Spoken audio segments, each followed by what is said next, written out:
Labdien, mani sauc Ervīns Podziņš, un es esmu projekta Tea Paradise vadītājs. Šodien es ar jums aprunāšos par tematu dzeltenās tējas. Un mēģināšu tā īsumā jums pastāstīt par šo interesanto tematu, jo uz šodien esmu sastapies ar ļoti daudz cilvēkiem, kuriem nosaukums dzeltenā tēja ir kaut kas ļoti ekskluzīvs un pilnīgi nesaprotams. Tāpēc arī šodien tā ātri pārskriesim pāri šim tematam, aplūkosim nedaudz, kādas ir šķirnes dzeltenajām tējām, aplūkosim arī nedaudz šo tehnoloģisko procesu, kā viņas tiek pagatavotas, un tātad, iesim uz priekšu. Reāli runāsim par dzeltenajām tējām. Dzeltenā tēja, tā ir īpaša tējas šķirne, kur ilgu laiku bija zinām tikai Ķīnā, un ir šīs valsts nacionālais sasniegums un lepnums, ja? Un nevelti šo tēju nedrīkstēja izvest no valsts līdz pat 20. gadsimtam. Un šo tēju baudīt bija iespēja pavisam mazai cilvēku daļai. Tie bija tie, kuri varēja atļauties samaksāt tik augstu cenu par šo izsmalcināto produktu. Protams, kad iesākumā šo produktu, tad šo tēju, varētu teikt tā, kad izņemot imperatoru, praktiski nevarēja pagaršot neviens cits. Bija arī tāda, protams, arī kaut kādās izņēmumu gadījumos, kad imperators saviem pietuvinātajiem, tad galmā, esošajiem cilvēkiem pasniedz to kā izcilu kaut kādu dāvanu par kādu izcilību, ja? Un tādā gadījumā, bet arī šie cilvēki praktiski tad varētu teikt tā, ka gan izvēļi pat nedzēra, šī tēja tik no goda vietā, kā ļoti augsts novērtējums par savu kalpošanu tā tālāk. Tad dzelteno tēju sāk ražot jau senā pagātnē, taču jāmin to, ka ražošanas metodas stipri atšķīrās no mūsdienās izmantojamajām metodēm. Tajos laikos par dzelteno tēju sauc visas tējas, kuru lapiņas bija dzeltenā krāsā, ieskaitot pat dažas zaļās tējas.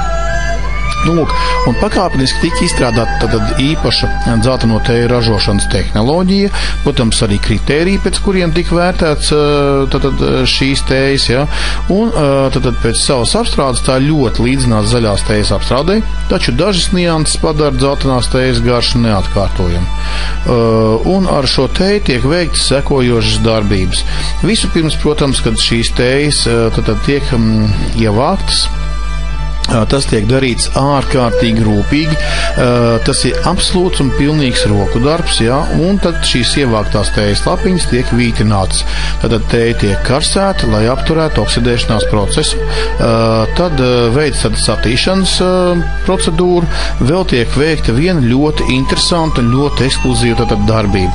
Tēju vīsta papīrā un tad seko galējā kaltēšana. Visu šo darbību rezultātā tēja iegūst dzeltenīgu krāsu un neatkārtojumu aromātu. Un tātad šajā aromātā var sajust vasaras karstumu un saulē uzkarsušas zāles smaržu. Šī tēja ir ļoti silta, maiga, ar īpašu, tikai šai tējai piemītošu kūpinājumu noti.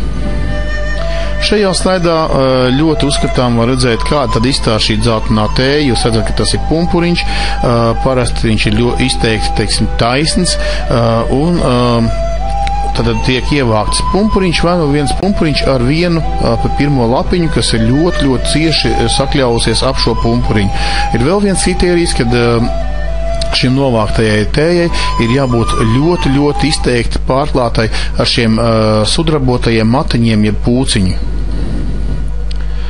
Tad dzeltenās tējas iedalās lielajās dzeltenajās tējās un mazajās dzeltenajās tējās.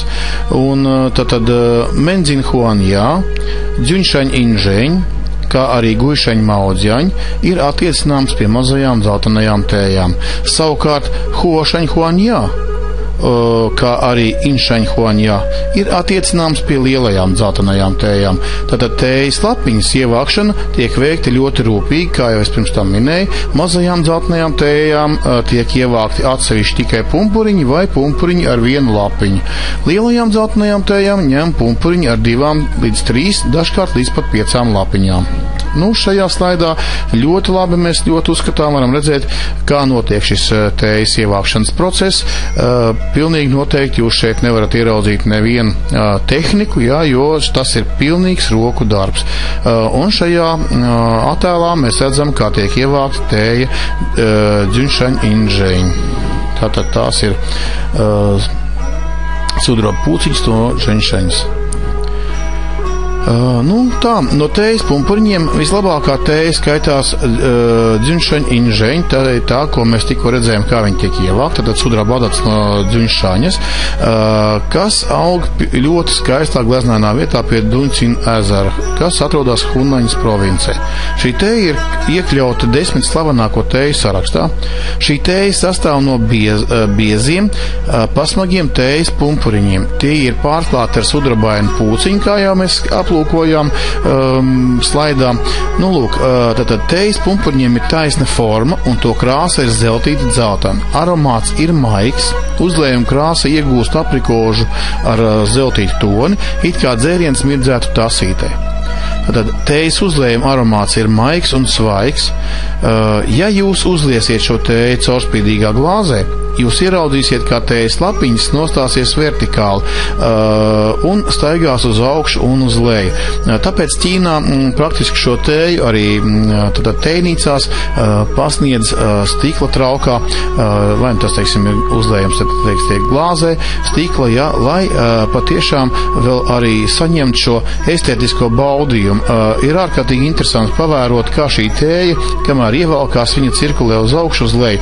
Un patiešām nostājoties vertikāli, tas ir ļoti interesants skats, un to vajag redzēt, un tāpēc arī viņi tiek pasniegt tikai stikla traukā. Šajā slaidā mēs ļoti labi redzam šo teju dzimšanas inžeņu teju, tad tas ir dabiskā veidā, kā viņi izskatās, kad mēs viņu izbērtu, piemēram, uz balta porcelāna trauka. Un šajā slaidiņā mēs jau aplūkosim jau nākošo dzelteno teju, tad Huošanhuanjā, tad tie ir dzeltenie pumpuri no Huošanas, kas arī ir Anhui provincē. Arī šī teja ir ļoti populāra. Tās ražošana sākās mūsu ēras 9. un 10. gadsimta, tad Tanu dinastijas laikā, un jau vēlāk Minu un Cinu dinastijas laikā šī teja kļuva ļoti populāra, un to sāka piegādāt uz imperatoru namu kā nodevas. Tātad sausās tējas lapiņām, jeb pumpuriņiem ir gaiša zeltīta krāsa, aromāts ir ļoti spēcīgs, ļoti izteikts, tad to var uzliet arī daudz reižu, un tā nezaudēs savu garšu. Tātad, protams, ka tas ir ļoti izdevīgi, kad mēs varam ilgstoši, teiksim, baudīt šo brīnišķīgo dzērienu, ja, un tātad jebkurā gadījumā tas arī ekonomiski ir izdevīgi.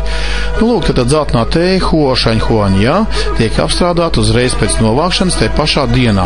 Tēja iziet dažādus apstrādes procesus, vītināšanu, karsēšanu, vēdināšanu, atkal karsēšanu un tā līdz pat 5 reizēm.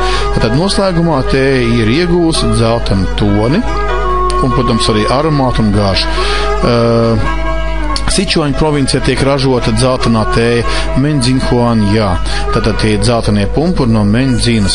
Šai tēja ir sena vēsture, tā ir pazīstama jau kopš Tanu dinastijas laikiem, tas ir mūsu ēras 9. un 10. gadsimts. Arī šī tēja tika piegādāta imperatoru namam. Līdz pat šīm dienām dažos tējas namiņos var ieraudzīt kaligrafiskos rūļus ar uzrakstu. Starp Jandzī upes ūdeņiem paaugstinājies kalns Mendzin, uz kura auga tēja. Tad šis kaligrafiskais rūlis ar šo uzrakstu principā liecina par lielu šīs tējas popularitāti. Un tātad katru gadu marta beigās, aprīļa sākumā sākās tējas ievākšanas sezona. Tiek ņemts viens pumpuriņš ar vienu lapiņu, kas ir cieši sakļauti un akurāti. Savākto tēju sāk kārtīgi apstrādāt, ievērojot visus tehnoloģiskos procesus. Ja? Principā tas līdzinās jau iepriekš aprakstītajiem, kurus es jau minēju, visi tad izžāvētie pumpuriņi un lapiņas ir taisni, pārklāti ar biezu pūciņu. Un tātad uzlējuma krāsa ir dzeltena, aromāts ir salds un maigs. Pilnīgs pat tad, kad tēja ir izdzerta, tās lapiņām ir koši dzeltena krāsa. Un ar šo tēju ir arī saistīta kāda ļoti skaista Ķīnas leģenda. Ja? Kā stāsta senos laikos, upē dzīvojusi burvju zivs, tā daudzus gadus pavadījusi garīgai izaugsmei, un reiz tā esot sasniegusi nemirstību un sākus dzīvot debesu pilī. Kādu reiz tā esot pārvērtusies par lauku meiteni, tā devās aplūkot un apjūsmot tad Mendzina kalna skaistumu. Pa ceļam tā vāk uz tējas sēklas. Kalnā pavisam negaidīt viņa satika jaunekli, kurā iemīlējās. Savu jūtu apliecinājumā tā uzdāvināja puisim savāktās tējas sēklas, un abi zvērēja būt kopā līdz mūža galam. Jauneklis iestādīja sēklas Mendzina kalnā un sāka tās kopt, taču nebija lemts mīlniekiem būt kopā ilgi.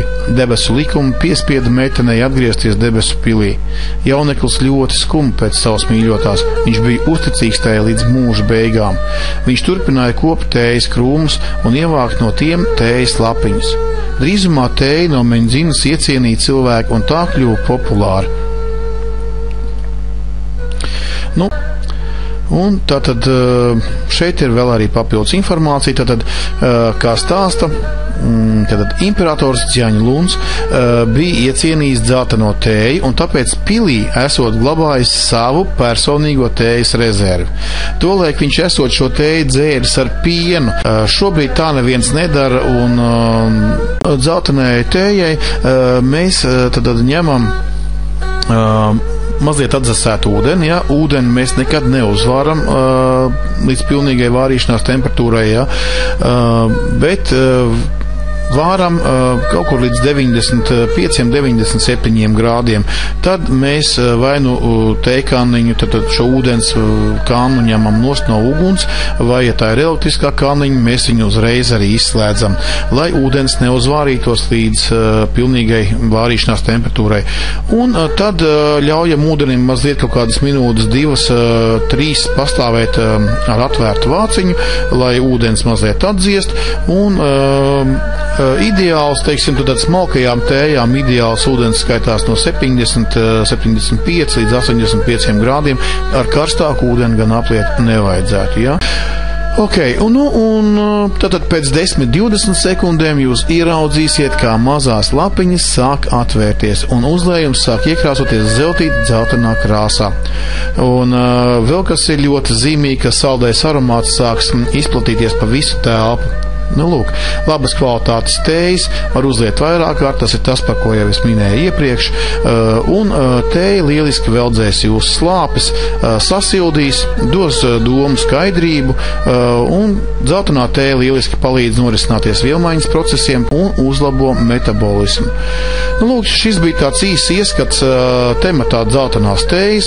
Par dzeltenajām tējām šodien jums pastāstīja projekta Paradise vadītājs Ervīns Podziņš.